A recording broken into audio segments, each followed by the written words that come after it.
আমি দুঃখিত, এখানে একটু ইন্টারাপ্ট হয়ে গেছে আসলে নেটওয়ার্ক জনিত প্রবলেমের কারণে। তোমরা জানো যে গত কয়েকদিন থেকেই ইলেকট্রিসিটির ভীষণ প্রবলেম, বিভিন্ন মোবাইল টাওয়ারগুলো প্রায় অকেজ হয়ে আছে, তাই অনেক সময় নেটওয়ার্ক ফল করে। তা আমরা আবার একটু লাইভে ফিরে আসছি, তোমরা মনে হয় বিষয়গুলো অবগত হতে পারবে।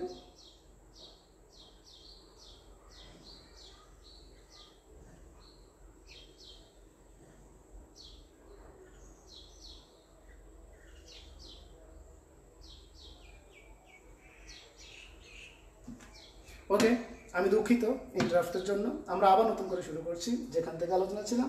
তাহলে দৈর্ঘ্যপীড়নটা কি বললাম? দৈর্ঘ্য বিকৃতি ঘটানোর জন্য কোনো একটি বস্তুর একক ক্ষেত্রফলের উপর যে বল প্রয়োগ করা হয় তাকে কি বলা হয়? দৈর্ঘ্য পীড়ন। তাহলে আকার পীড়নের সংখ্যাটা কি বলবো? আকার বিকৃতি ঘটানোর জন্য কোনো একটি বস্তুর একক ক্ষেত্রফলের উপর যে বল প্রয়োগ করা হয় তাকে বলা হয় কি? আকার পীড়ন। আয়তন পীড়ন কি? আয়তন বিকৃতি ঘটানোর জন্য কোনো একটি বস্তুর একক ক্ষেত্রফলের উপর যে বল প্রয়োগ করা হবে তাকে বলা হবে আয়তন পীড়ন। তাহলে তিনটা জিনিস, এখানে তিনটার ক্ষেত্রেই আমি F/A এটা দ্বারা বিষয়টাকে ডিফাইন করতে পারি। তাহলে আমি আবার একটু রিপিট করছি যে দৈর্ঘ্য পীড়নের বিষয়টা কি বললাম? কোনো একটি বস্তুর দৈর্ঘ্য বিকৃতি ঘটানোর জন্য তার একক ক্ষেত্রফলের উপর যে বল প্রয়োগ করা হবে তাকে বলবো আমরা দৈর্ঘ্য পীড়ন। তারপরে আকার পীড়নটা কি বলবো? কোনো একটি বস্তুর একক ক্ষেত্রফলের উপর আকার বিকৃতি ঘটানোর জন্য কোনো একটি বস্তুর একক ক্ষেত্রফলের উপর যে বল প্রয়োগ করা হবে তাকে বলবো আমরা আকার পীড়ন। এরপর আসো আয়তন পীড়নকে কি বলবো?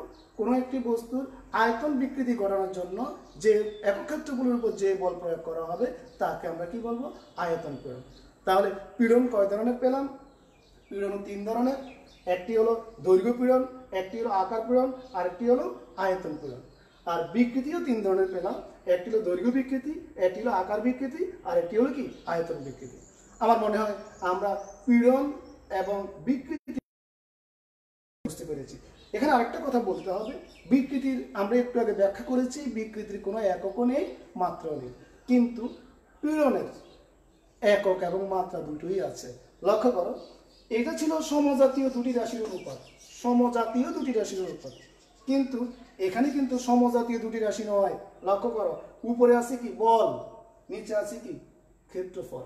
তাহলে বল আর ক্ষেত্রফল ভিন্ন জাতীয় রাশি। তাহলে সেক্ষেত্রে আমরা যদি বলি যে বলের এককে আমরা জানি নিউটন, ক্ষেত্রফলের একক কি? বর্গমিটার। তাহলে নিউটন বর্গমিটার। তাহলে এটাকে আমরা কি বলবো? পীড়নের একক। এবার দৈর্ঘ্য পীড়ন বলো, তারপরে আকার পীড়ন বলো, আয়তন পীড়ন বলো, যে পীড়নই বলো না কেন তার একক একটাই, সেটা হলো কত? নিউটন পার বর্গমিটার। বা তোমরা জানো এটাকে আমরা বলতে পারি কি? প্যাসকেল। এটা এসআই পদ্ধতিতে যদি আমরা হিসাব করি তাহলে এই এককগুলো ব্যবহার করতে পারি। তাহলে নিউটন পার বর্গমিটার বা কি? প্যাসকেল। এটা কোন রাশির একক? পীড়নের একক, কিন্তু বিকৃতির একক নেই। এখন যদি এই আলোচনা থেকে একটা অনুধাবন স্তরের অর্থাৎ 2 নম্বরের প্রশ্ন দেওয়া হয় যে পীড়নের এককও মাত্রা আছে কিন্তু বিকৃতির এককও মাত্রা নাই কেন? 2 নম্বরের প্রশ্ন, পীড়নের এককও মাত্রা আছে কিন্তু বিকৃতির এককও মাত্রা নাই কেন? হতে পারে। তাহলে সেক্ষেত্রে আশা করি তোমরা ব্যাখ্যা উপস্থাপন করতে পারবা। আর মাত্রায় যদি যাই, মাত্রাটা কি হবে?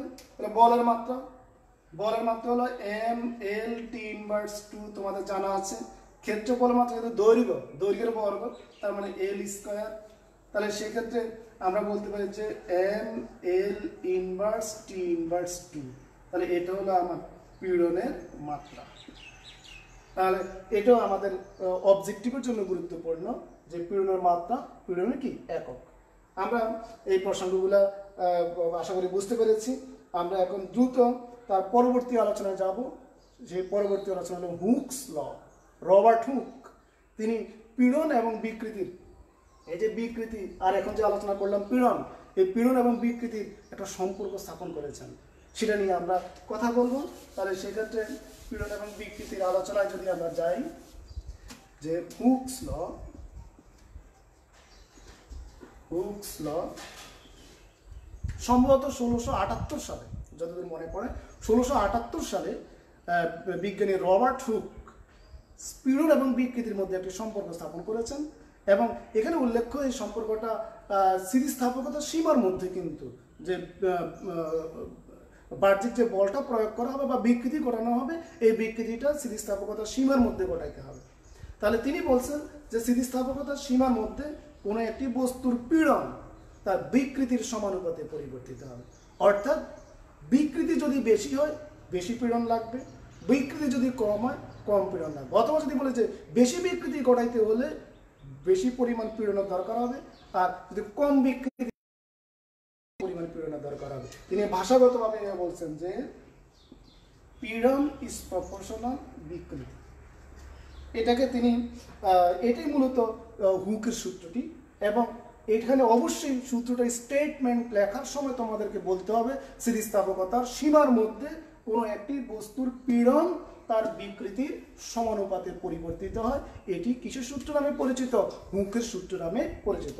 আমরা যদি এখান থেকে একটু অ্যানালাইসিস করি, আমরা বলতে পারি যে এখানে পীড়ন বাই বিকৃতি ইকুয়াল, এখানে একটা ধ্রুবক রাশি আনতে পারি আমরা। খেয়াল করি, এই ধ্রুবকটা খুবই গুরুত্বপূর্ণ। এটিকে স্থিতিস্থাপক ধ্রুবক বা গুণাঙ্ক বলা হয়। এখানে একটু কথা আছে, স্থিতিস্থাপক ধ্রুবক গুণাঙ্ক দুইটা আসলে সামান্য একটু পার্থক্য আছে। আমরা যখন পয়সনের অনুপাত নিয়ে কথা বলবো তখন এই পার্থক্যটা বলবো, এখন এটা নিয়ে কথা বলছি না। তাহলে স্থিতিস্থাপকতা ধ্রুবক, এই ধ্রুবক মানে হুকের সূত্রে যে ধ্রুব রাশিটি আসে সেই ধ্রুব রাশিটিকে কি বলা হয়? স্থিতিস্থাপকতার ধ্রুবক বলা হয়। এই সংখ্যাগুলো পরীক্ষায় আসে স্থিতিস্থাপকতার গুণাঙ্ক কাকে বলে, সেক্ষেত্রে আমরা বিভিন্নভাবে সংজ্ঞায়িত করতে পারি, আমি বলবো। তাহলে হুকের সূত্রের যে কথাটা আবার একটু রিপিট করি। হুকের সূত্রটার পরিচয় কি বললাম? স্থিতিস্থাপকতার সীমার মধ্যে কোনো একটি বস্তুর পীড়ন তার বিকৃতির সমানুপাতে পরিবর্তিত হয়, এবং এই ধারণাটাকে কি নামে পরিচিত? হুকের সূত্র নামে পরিচিত। এখান থেকে যদি আমরা একটু অ্যানালাইসিস করি যে পীড়ন বাই বিকৃতিতে অনুপাত নেই, তাহলে সমানুপাতিক সাইনটা তুলে যে একটা ধ্রুবক রাশি আসবে, সেই ধ্রুবক রাশিটার আবার বিশেষত্ব আছে। এই ধ্রুবক রাশিটাকে কি বলা হয়? স্থিতিস্থাপকতার ধ্রুবক বা গুণাঙ্ক। এখন যদি বলি যে স্থিতিস্থাপকতার ধ্রুবক বা গুণাঙ্ক কাকে বলে, আমরা এইভাবে সংজ্ঞায়িত করতে পারি। স্থিতিস্থাপকতার সীমার মধ্যে পীড়ন এবং কোনো বস্তুর পীড়ন ও বিকৃতির অনুপাত একটি ধ্রুবক সংখ্যা। স্থিতিস্থাপকতার সীমার মধ্যে কোনো একটি বস্তুর পীড়ন ও বিকৃতির অনুপাত, পীড়ন ও বিকৃতির অনুপাত একটি ধ্রুব সংখ্যা। এই ধ্রুব সংখ্যাকে কি বলবো আমরা? স্থিতিস্থাপকতার ধ্রুবক বা স্থিতিস্থাপকতার গুণাঙ্ক। আশা করি সংজ্ঞাগুলা সহজ স্টেটমেন্ট দিয়েছি, বুঝতে পারবা। এখন আসো আমরা স্থিতিস্থাপকতার গুণাঙ্ক নিয়ে কথা বলবো। এখন এই গুণাঙ্কের আবার তিন আছে। স্থিতিস্থাপকতার গুণাঙ্ক তিনটা শ্রেণীবিভাগ আছে এখানে। একটা হলো বলা হচ্ছে তোমার ইয়ং এর গুণাঙ্ক,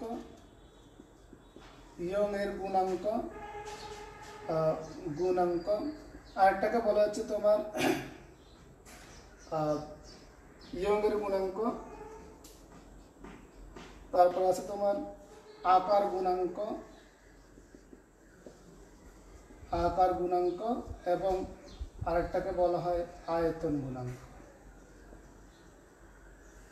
গুণাঙ্ক। ইয়ং এর গুণাঙ্ককে বেসিক্যালি আমরা ওয়াই দ্বারা প্রকাশ করি, এটাকে এন বাই এটা দ্বারা প্রকাশ করি, আর এটাকে আমরা কে দ্বারা প্রকাশ করি। লক্ষ্য করো, ইংরেজি টার্মস হলো ইয়ং এর গুণাঙ্ক ইয়াংস মডুলাস নামে পরিচিত, আকার গুণাঙ্ক তোমার রিজিডিটি মডুলাস নামে পরিচিত, আয়তন গুণাঙ্ক বাল্ক মডুলাস নামে পরিচিত। ইংরেজি টার্মগুলো মনে রাখবা, অনেক সময় বাংলায় ইংরেজি টার্মসগুলো লিখে দিয়ে জানতে চায়। এখন আসলে ইয়ং এর গুণাঙ্ক তোমাদের কি মনে আছে? আমরা এর আগে যে দুইটা টপিকস আলোচনা করেছি, একটি হলো পীড়ন আর একটি হলো কি বিকৃতি। জাস্ট আমি লিখবো যে দৈর্ঘ্য পীড়ন বাই দৈর্ঘ্য বিকৃতি। যদি আমি আকার গুণাঙ্ক বলি, আমি এখানে এটা মুছে দিই, আমি বলবো যে আকার পীড়ন বাই আকার বিকৃতি। যদি আমি আয়তন গুণাঙ্ক বলতে চাই, আমরা লিখতে পারি এখানে আয়তন পীড়ন বাই আয়তন বিকৃতি।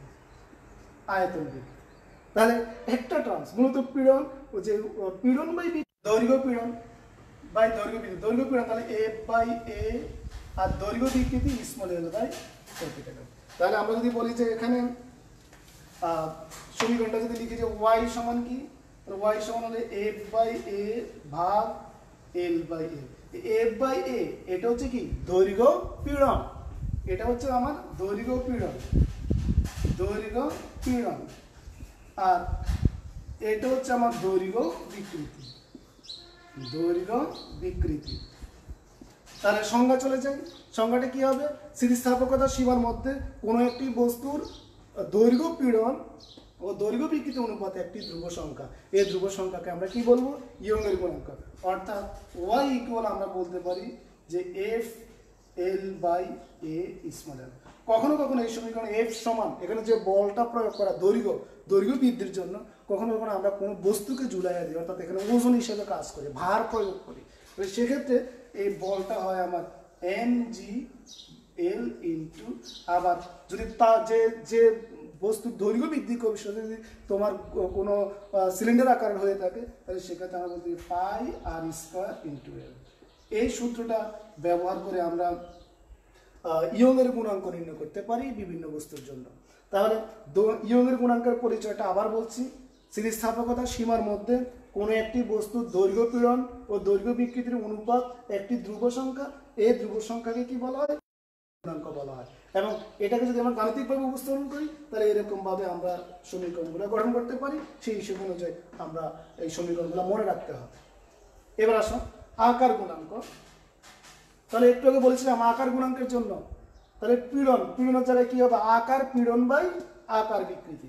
আমরা যদি এখানে সমীকরণগুলোকে দেখাই যে আকার পীড়নটা কি, তাহলে eta equal by N equal আমার আকার পীড়ন বাই আকার, পীড়ন F by A.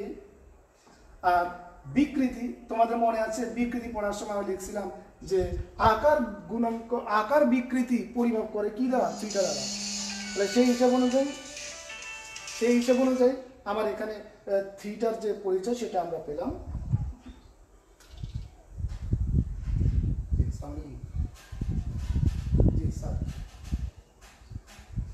G sir, G sir.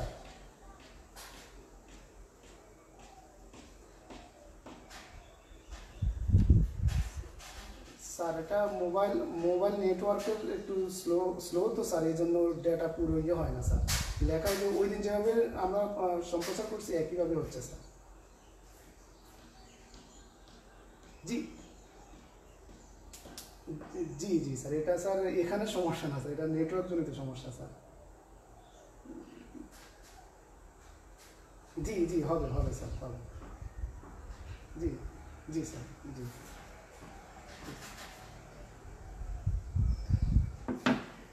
ওকে, তাহলে আমরা এখানে লক্ষ্য করি eta equal F by A into ভাগ থিটা। তাহলে এফ বাই এ এটা আমার কি?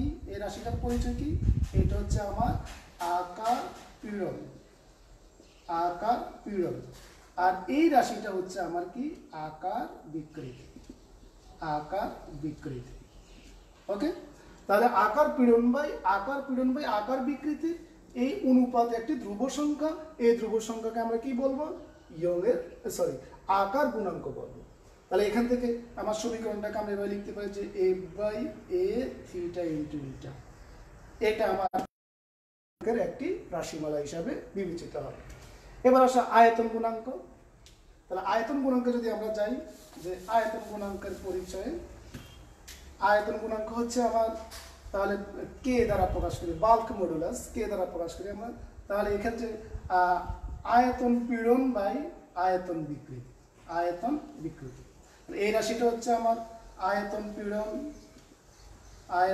পীড়ন, আর এই রাশিটা হচ্ছে আয়তন বিকৃতি, আয়তন বিকৃতি। ওকে, তাহলে আয়তন পীড়ন বাই আয়তন বিকৃতির অনুপাতে একটি ধ্রুব সংখ্যা। তবে অবশ্যই স্থিতিস্থাপকতা সীমার মধ্যে এই কথা বলতে হবে। তাহলে স্থিতিস্থাপকতা সীমার মধ্যে কোনো একটি বস্তুর আয়তন পীড়ন ও আয়তন বিকৃতির অনুপাতে একটি ধ্রুব সংখ্যা, এই ধ্রুব সংখ্যাকে আমরা কি বলবো? আয়তন গুণাঙ্ক বলবো।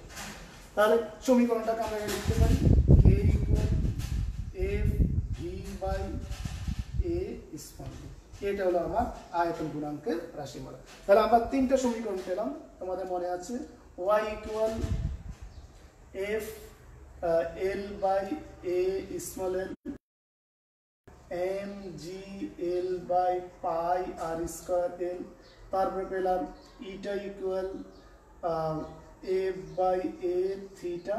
তাহলে এই দুইটা সমীকরণ এবং এই একটা সমীকরণ, এই তিনটা সমীকরণ আমাদের অত্যন্ত গুরুত্বপূর্ণ। এগুলো আমাদের বিভিন্ন কাজে গাণিতিক যে অপারেশনগুলো আছে সেগুলো সমাধান করার জন্য আমাদের এগুলো ব্যবহার হবে। তাহলে আমরা আরেকটা গুরুত্বপূর্ণ আলোচনা শেষ করলাম।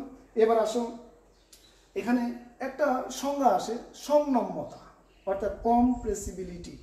সংনম্যতাটা কি?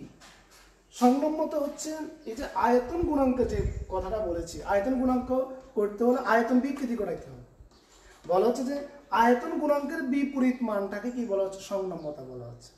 আয়তন গুণাঙ্কের বিপরীত মান, এটাকে আমরা কখনো কখনো এইভাবে লিখি সংনম্যতা, সংনম্যতা ইকুয়াল 1/k। অনেক সময় জ্ঞানমূলক প্রশ্নে আসে কিংবা অবজেক্টিভও আসতে পারে যে সংনম্যতা কাকে, সংনম্যতার পরিচয় 1/k। তাহলে আয়তন গুণাঙ্কের যে বিপরীত মান সেটাকে আমরা কি বলবো? সংনম্যতা বলবো। আশা করি আমরা এই আলোচনাগুলো বুঝতে পেরেছি। এরপরে আসো আমাদের আরেকটা গুরুত্বপূর্ণ টপিকস, যেটা হচ্ছে স্থিতিস্থাপক বিভব শক্তি বা স্থিতিস্থাপকতার জন্য যে কাজের রাশিমালা, সেই রাশিমালাটা, অর্থাৎ স্থিতিস্থাপক বিভব শক্তি। বিভব শক্তি খুবই গুরুত্বপূর্ণ একটা সমীকরণ। আমরা যদি একটু হিসেবে যাই, ধরো এটা একটা তার যার এখানে দৃঢ় অবলম্বনের সাথে আটকানো আছে এবং এটার আদি দৈর্ঘ্য হলো ক্যাপিটাল এল।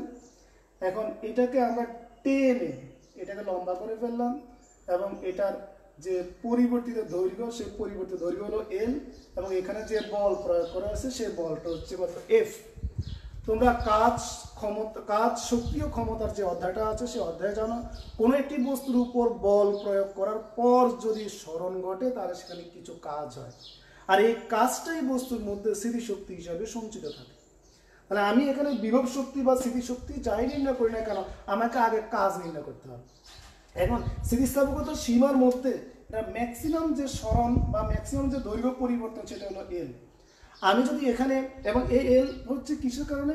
বাহ্যিক বল এফ প্রয়োগ করার কারণে তার মধ্যে দৈর্ঘ্যটা বিকৃত হয়ে এল তার দৈর্ঘ্যের পরিবর্তন ঘটানো হয়েছে। এখন আমি যদি ক্যালকুলাস ফরম্যাটে যদি হিসাবে যাই, তাহলে সেক্ষেত্রে আমার একটা ক্ষুদ্র দৈর্ঘ্যের পরিবর্তন আমি যদি বিবেচনা করি, যে এই এল দৈর্ঘ্যটাকে আমি অসংখ্য ভাগে বিভক্ত করে নিই এবং এই অসংখ্য ভাগে বিভক্ত করে ক্ষুদ্র ক্ষুদ্র যে দৈর্ঘ্য তার একটা অংশকে আমি ডিএল দ্বারা প্রকাশ করি। তাহলে যে ডিএল স্মরণের জন্য কাজ হয়েছে কতটুকু? তাহলে সেক্ষেত্রে ডিডাব্লিউ ইকুয়াল বল গুণ স্মরণ। বল হচ্ছে আমার এফ আর স্মরণ হচ্ছে ক্ষুদ্র স্মরণটা নিলাম প্রথমে, তাহলে বল এফ ইন্টু কত? ডিএল। এখন আমি যদি এখানে বলি যে এই ডিএল আছে কত সংখ্যক পরিমাণ, অসংখ্য ডিএল আমি এখানে বিভক্ত করতে পারি। তাই ক্যালকুলাসের কৌশল অবলম্বন করলে আমরা এই সমীকরণটাকে যদি সমাকলন করে দেই, তাহলে সহজে আমি এল দৈর্ঘ্যের জন্য কাজ কতটুকু হয়েছে সেটা আমরা বের করতে পারবো। তাহলে আমি যদি বলি যে মোট কাজ কতটুকু হয়েছে, মোট কাজ, সেক্ষেত্রে W equal integration of DW, অর্থাৎ integration of F into DL. যখন তার মধ্যে বল প্রয়োগ হয় নাই তখন তার মধ্যে দৈর্ঘ্য বৃদ্ধিও হয় নাই, অর্থাৎ আদি দৈর্ঘ্য বৃদ্ধি কত? 0। যখন বল প্রয়োগ হয়েছে সর্বোচ্চ স্থিতিস্থাপকতার সীমার মধ্যে সর্বোচ্চ দৈর্ঘ্য বৃদ্ধিটা হচ্ছে কত? এল। চিত্র হলো, তাহলে এখানে আপার লিমিট হচ্ছে এল আর লোয়ার লিমিট কত? 0। এখন আসো এফ, এই বলটা হলো স্থিতিস্থাপক বল। কোন বল? স্থিতিস্থাপক বল। এবং আমাদের চিত্র অনুযায়ী এটার মধ্যে কোন ধরনের বিকৃতি ঘটাইছি? দৈর্ঘ্য বিকৃতি। দৈর্ঘ্য সাথে সম্পৃক্ত যে স্থিতিস্থাপকতার গুণাঙ্ক সেটা হচ্ছে কি? ইয়ং এর গুণাঙ্ক। আমরা জানি ইয়ং এর গুণাঙ্ক y equal F L by A small L. তাহলে এখান থেকে যদি এফ এর মানটা বের করি, F equal Y A small L by capital L. এই বলটা আমরা এখানে ব্যবহার করি 0 to l into Y A small L by capital L into D L. এই সমীকরণ লক্ষ্য করো, ওয়াই এটা হলো ইয়ং এর গুণাঙ্ক, এটা একটা ধ্রুবক। এ তারের ক্ষেত্রফল, আদি ক্ষেত্রফল, এটাও একটা ধ্রুবক।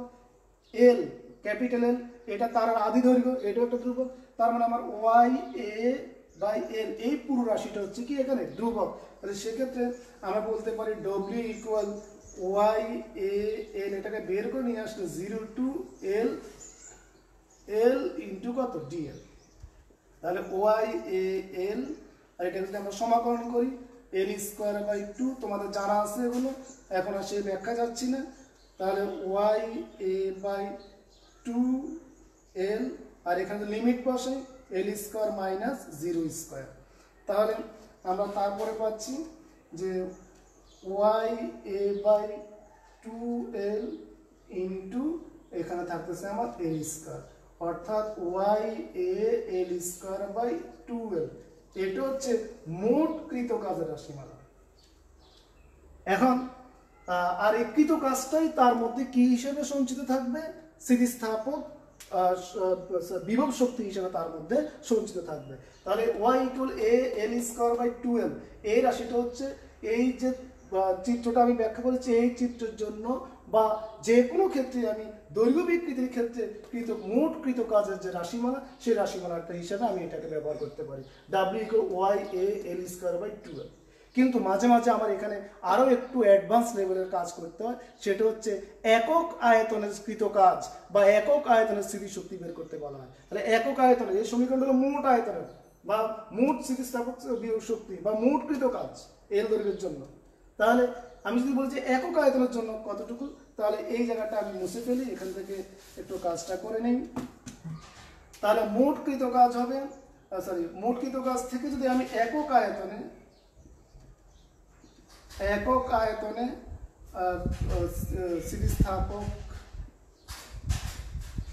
স্থিতিস্থাপক বিভব শক্তি যদি বের করতে চাই, তাহলে সেক্ষেত্রে মোট যে কাজ পেলাম বা শক্তি পেলাম এল স্কোয়ার বাই 2l, এটাকে ভাগ করবো তার মোট আয়তন না। তাহলে সেই হিসাবে মনে হচ্ছে আমরা যদি লিখি যে Y A L square by 2lv, আমরা এভাবে লিখতে পারি। আচ্ছা, ভি হচ্ছে আয়তন, এখানে যে বিষয়টা দেখা আয়তনের মাত্রা আছে 3টা, ক্ষেত্রফলের মাত্রা আছে 2টা। আমরা যদি এভাবে আয়তনটাকে এভাবে লিখি বি ইকুয়াল এ ইন্টু এল লিখতে পারি, তাহলে এটার মধ্যে ক্ষেত্রফল গুণ একটা মাত্রা যদি গুণ করে দিই, তাহলে সেটাকেও আমি কি আয়তন হিসেবে ব্যবহার করতে পারবো। তাহলে সেই হিসাবে আমরা লিখতে পারি যে Y A L square by 2l into A L, এবার আমরা লিখতে পারি। তাহলে এই হিসাব অনুযায়ী আমরা যদি লিখি, তাহলে এই জায়গায় এ আমরা বাদ দিতে পারি, তাহলে আমার এখানে থাকতেছে Y L square by 2l square. লক্ষ্য করো এই সমীকরণটাকে আমরা একটু রিঅ্যারেঞ্জ করি, এগুলা মুছে ফেলি, এটা রিঅ্যারেঞ্জ করি। তাহলে রিঅ্যারেঞ্জ করে লিখলে আমরা বলতে পারি যে ইকুয়াল এই সমীকরণটা থেকে হাফটা বের করে নিয়ে আসি, আমি পরে ব্যাখ্যা দিচ্ছি Y L by L into small L by capital L. লক্ষ্য করো এটাকে ভেঙে আমি এভাবে লিখতে পারি। এখন আসো half into Y L by L, এটা হচ্ছে আমার পীড়ন, গুণ এল বাই এল, এটা হচ্ছে আমার বিকৃতি। আচ্ছা, এই সমীকরণটা কিভাবে পীড়ন হলো তার ব্যাখ্যাটা একটু লক্ষ্য করো। আমরা জানি ইয়ংয়ের গুণকের সংজ্ঞা অনুযায়ী যে পীড়ন বাই বিকৃতি, পীড়ন বাই বিকৃতি, খেয়াল করো। তাহলে আমি যদি পীড়নের সমীকরণটা বের করি যে পীড়ন সমান কত, পীড়ন সমান ওয়াই গুণ বিকৃতি, অর্থাৎ ওয়াই ইন্টু বিকৃতি মানে হচ্ছে স্মল এল বাই ক্যাপিটাল। তাহলে লিখতে পারি যে ওয়াই এল বাই এল। তাহলে দেখো Y L small L by capital L, Y small L by capital L, তাহলে এই সমীকরণটা সমান কি হবে, পীড়ন, আর এটা সমান বিকৃতি। তাহলে এই যে সমীকরণটা আমরা পেলাম হাফ ইন্টু পীড়ন গুণ বিকৃতি, এটা হচ্ছে মূলত কিসের সমীকরণ, একক আয়তনের স্থিতিস্থাপক বিভব শক্তির সমীকরণ। এই সমীকরণটা কিসের, মোট স্থিতিস্থাপক বিভব শক্তির সমীকরণ, আর এটা হচ্ছে একক আয়তন স্থিতিস্থাপক বিভব শক্তির সমীকরণ। এগুলো কিন্তু সৃজনশীল প্রশ্নের জন্য যে সমীকরণ তোমাকে ব্যবহার করতে হবে, তার জন্য এই সমীকরণগুলো অত্যন্ত গুরুত্বপূর্ণ। কারণ তাহলে হুঁশ করে প্রশ্ন দেখে আনসার করতে হবে, কি একক আয়তন স্থিতিস্থাপক বিভব শক্তি নির্ণয় করতে বলছে, না কৃত কাজ বের করতে বলছে, নাকি মোট কৃত কাজ বের করতে বলছে, না শুধু কৃত কাজ বের করতে বলছে। তাহলে সেই হিসেবে তোমাকে সম্পর্কগুলো ব্যবহার করতে হবে। আমরা আমাদের আলোচনার একেবারে সর্বশেষ টপিক্সে চলে এসেছি, আর 2-3 মিনিট সময় নেব। একটা হলো পয়সনের অনুপাত। আমরা এই পর্যন্ত স্থিতিস্থাপকতা আলোচনায় তিনটা ধ্রুবক নিয়ে কথা বলেছি। একটা হচ্ছে আমার ইয়ংয়ের গুণাঙ্ক, একটা হচ্ছে ইয়ংয়ের গুণাঙ্ক, আর একটা হচ্ছে তোমার আকার গুণাঙ্ক, আর একটা হচ্ছে আয়তন গুণাঙ্ক। এছাড়াও আমার স্থিতিস্থাপকতার আলোচনায় আরেকটা গুণাঙ্ক আছে বা আরেকটা ধ্রুবক আছে, সেই ধ্রুবকটা হলো কি সিগমা, যার পরিচয় পয়সনের অনুপাত। এখন ধরো কোনো একটি বস্তুর উপর, কোনো একটি বস্তুকে যদি তুমি দৈর্ঘ্য বরাবর বিকৃতি ঘটাও, খেয়াল করো, দৈর্ঘ্য বরাবর বিকৃতি ঘটাও, তাহলে ওই বস্তুর তোমার শুধু যে দৈর্ঘ্যে বিকৃতি ঘটবে বিষয়টা এরকম নয়। হ্যাঁ, তুমি বলটা দৈর্ঘ্য বরাবর প্রয়োগ করেছো, কিন্তু তার দৈর্ঘ্যটা লম্ব হয়ে গেছে, তার আকারটা চিকন হয়ে গেছে। আকার চিকন হয়ে যাওয়া প্রস্থটাও কি হয়েছে, হ্রাস পাইছে। দৈর্ঘ্য বাড়লে প্রস্থ হ্রাস পাবে। তাহলে তুমি প্রয়োগ করছো দৈর্ঘ্য বিকৃতি, ঘটাইছো দৈর্ঘ্য বিকৃতি, কিন্তু তার সাথে অটোমেটিক্যালি পার্শ্ব বিকৃতিও ঘটবে। তাহলে কোনো একটি বস্তুর দৈর্ঘ্য বিকৃতি এবং কোনো একটি বস্তুর পার্শ্ব বিকৃতি এবং দৈর্ঘ্য বিকৃতির অনুপাত একটি ধ্রুব সংখ্যা। অর্থাৎ আমরা এখানে বলতে পারি যে পার্শ্ব বিকৃতি ভাগ দৈর্ঘ্য বিকৃতি, দৈর্ঘ্য বিকৃতি এটা একটা ধ্রুবক সংখ্যা। এই ধ্রুবক সংখ্যাকে বলা হচ্ছে পয়সনের অনুপাত, যেটাকে আমরা সিগমা দ্বারা প্রকাশ করি। তাহলে পার্শ্ব বিকৃতি বা দৈর্ঘ্য বিকৃতির অনুপাত একটি ধ্রুব সংখ্যা। এই ধ্রুব সংখ্যাকে আমরা কি বলবো, পয়সনের অনুপাত বলবো।